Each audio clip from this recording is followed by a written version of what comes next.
Bismillahirrahmanirrahim. Assalamualaikum warahmatullahi wabarakatuh. Alhamdulillah, salatu wassalam ala nabiyina Muhammad wa ala alihi wa ashabi ajma'in, amma ba'd. Kembali lagi pada channel Dokter Hati. Ya, pada kali ini kita akan bahas apa? Pada kali ini kita akan membahas yaitu tentang penyakit hati. Jadi penyakit hati itu banyak sekali jenisnya atau macamnya. Ada penyakit hati yang namanya ujub, ada penyakit hati yang namanya sombong, ada penyakit hati yang namanya ria, dan juga ada penyakit hati yang namanya hasad atau iri. Pada kesempatan kali ini kita akan membahas tentang penyakit hati hasad atau iri, ya. Jadi hasad atau iri itu sama dengan seseorang benci dengan nikmat yang Allah berikan kepada orang lain, maka itu termasuk iri. Dan iri itu tentunya menyakitkan, ya. Jadi ketika seseorang itu iri, maka itu adalah penyakit hati. Pada pertemuan yang lalu sudah kita jelaskan bahwasanya penyakit itu ada penyakit badan, ada penyakit hati. Kalau penyakit badan kita sudah tahu, ya. Jadi penyakit badan itu ya penyakit seperti demam, pusing, atau seseorang terkena kanker, tumor, atau yang lainnya. Adapun penyakit hati yaitu diantaranya hasad. Seseorang benci dengan nikmat yang Allah berikan kepada orang lain, itu sudah dikategorikan hasad. Dan Nabi SAW bersabda, "Iyyakum wal hasad." Jauhilah kalian hasad. Hasad itu iri, tidak senang terhadap nikmat yang Allah berikan kepada orang lain, ya. Jadi tidak senang saja itu sudah iri. Dan diantara sebab faktor terbesar kenapa orang itu bisa iri, maka diantaranya faktornya adalah karena tidak ridho dengan takdir Allah. Padahal setiap orang itu kan sudah Allah takdirkan masing-masing, A, B, C, D, E, dan seterusnya. Si fulan A, si fulan B, si fulan C, dan seterusnya. Itu sudah Allah takdirkan, sudah tertulis 50.000 tahun sebelum penciptaan langit dan bumi, itu sudah tertulis.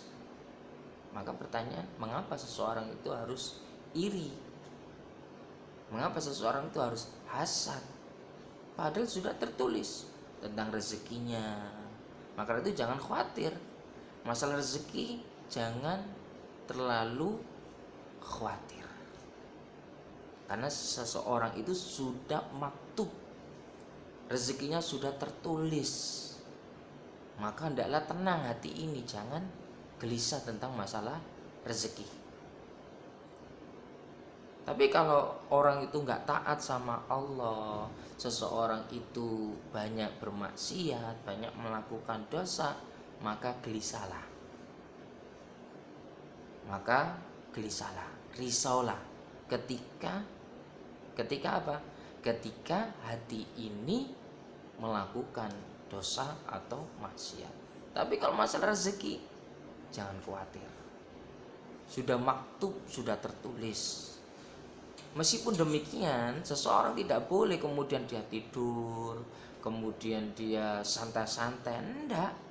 Seseorang dalam mengambil sebab. Dia ngambil sebab, kemudian hasilnya itu urusan Allah. Berapapun hasilnya itu urusan Allah. Kita tidak bisa, manusia tidak bisa menentukan dia harus sekian. Kalau dia harus atau pokoknya saya harus dapat sekian dan sekian, nanti kalau nggak sesuai target nanti bisa stres. Makanya seseorang itu harus pasrah sama Allah.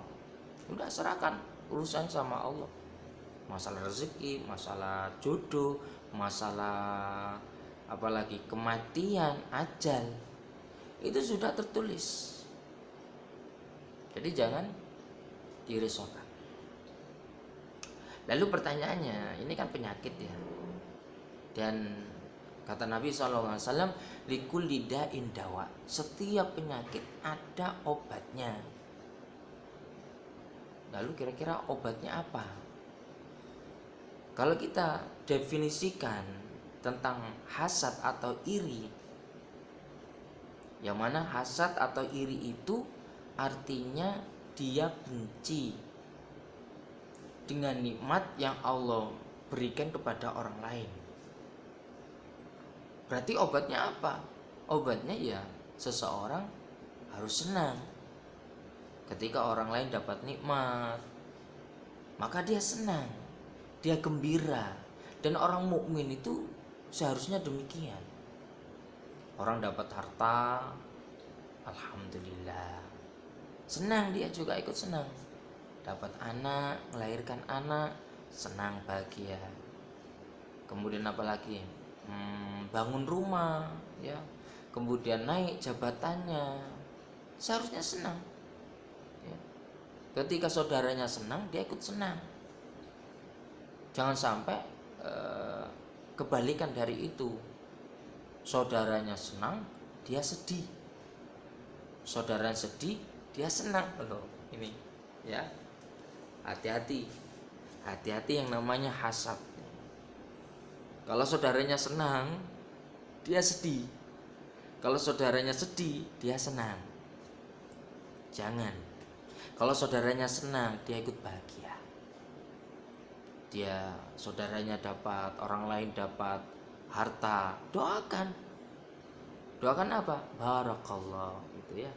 Didoakan berkah supaya berkah, supaya mendatangkan kebaikan. Jadi berkah itu ziyadatul khair.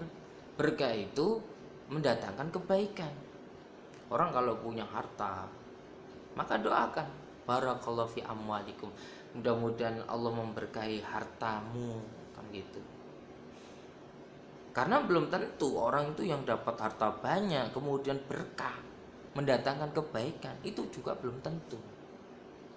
Banyak juga orang yang dapat harta banyak tapi tidak berkah, tidak menjadikan dia itu taat sama Allah. Begitu juga ketika mendapatkan anak, maka doakan berkah supaya menjadi anak soleh solehah. Ketika mendapatkan jabatan juga demikian. Jabatannya berkah, mendatangkan ketaatan kepada Allah, bisa bantu orang, bisa nolong orang, bisa memberikan kemudahan, dan dia tidak semena-mena dengan jabatannya. Jadi seperti itu. Nah terus obatnya apa tadi? Obatnya ya tadi. Obatnya dia senang kepada orang lain. Ketika orang lain itu senang, dia senang. Dan didoakan, mendoakan berkah. Berkah itu apa? Mendatangkan kebaikan. Jadi kalau dia dapat nikmat harta, jadi hartanya itu baik, ya itu berkah. Hartanya dikeluarkan zakat atau sedekah, bantu orang, memberi kemudahan pada orang lain. Itu namanya berkah, ya. Jadi obatnya senang, ikut senang, dan doakan berkah. Orang-orang yang diberi nikmat oleh Allah Subhanahu wa taala, dan jangan ada rasa benci kepada orang yang Allah beri nikmat. Kemudian yang kedua, obat yang kedua, ya, kita kasih 2 resep, ya. Mudah-mudahan kita semua bisa mengamalkan. Ya, jadi resep yang pertama apa? Catat. Ya, resep yang pertama yaitu senang. Ketika orang lain diberi nikmat, kita senang, ya. Kemudian yang kedua, obat yang kedua, obat apa tadi? Penyakit hati yang namanya hasad atau iri. Obat yang kedua adalah ridho dengan takdir Allah. Itu juga obat yang mujarab, obat yang manjur. Seseorang itu ridho terhadap takdir Allah. Karena di antara faktor terbesar kenapa orang itu hasad, kenapa orang itu iri, itu karena dia tidak ridho dengan takdir Allah. Kalau dia itu ridho dengan takdir Allah, beres, urusannya sudah selesai. Artinya dia tidak ada rasa hasad atau iri kalau menerima takdir Allah. Cuma kan masalahnya kan banyak orang itu dia itu berat untuk menerima takdir Allah, itu berat. Kalau lihat orang lain pengennya seperti itu. Loh, kalau orang itu pengen seperti orang lain boleh nggak? Oh boleh. Cuma yang nggak boleh itu benci itu loh. Nah itu yang nggak boleh. Orang itu benci dengan nikmat yang Allah berikan kepada orang lain. Benci, nggak boleh. Tapi kalau ada keinginan, boleh, nggak apa-apa. Lihat orang kaya, pengen kaya, tapi jualan atau kerja atau apa gitu yang nggak kaya-kaya, ya berarti itu udah takdir, ya diterima saja. Itu sudah takdir, sudah Allah tulis, maktub. Kerja kayak apa, dia kewenceng, dia usaha sekuat tenaga, tapi kalau Allah tidak mentakdirkan dia kaya, ya dia nggak kaya-kaya. Dan tentunya seorang hamba harus husnudzon, berbaik sangka kepada Allah. Bisa jadi dia diberi kemiskinan, ada hikmahnya. Jadi kita tidak boleh buruk sangka sama Allah, tapi husnudzon, ya. Jadi saya ulang lagi ya. Jadi ada berapa? 2 obat, ya. 2 obat. Apa itu? Yang pertama senang. Kita senang ketika lihat saudara kita yang lainnya mendapatkan nikmat, senang, bahagia gitu. Yang kedua apa? Mengimani takdir, nerima takdir, karena itu akan bikin hati itu tenang. Maka dari itu penting selalu tengok hati. Penting, hati ini penting karena kebahagiaan itu letaknya di hati. Bukan masalah materi, bukan masalah dunia yang dia dapat, tapi di sini itu hati.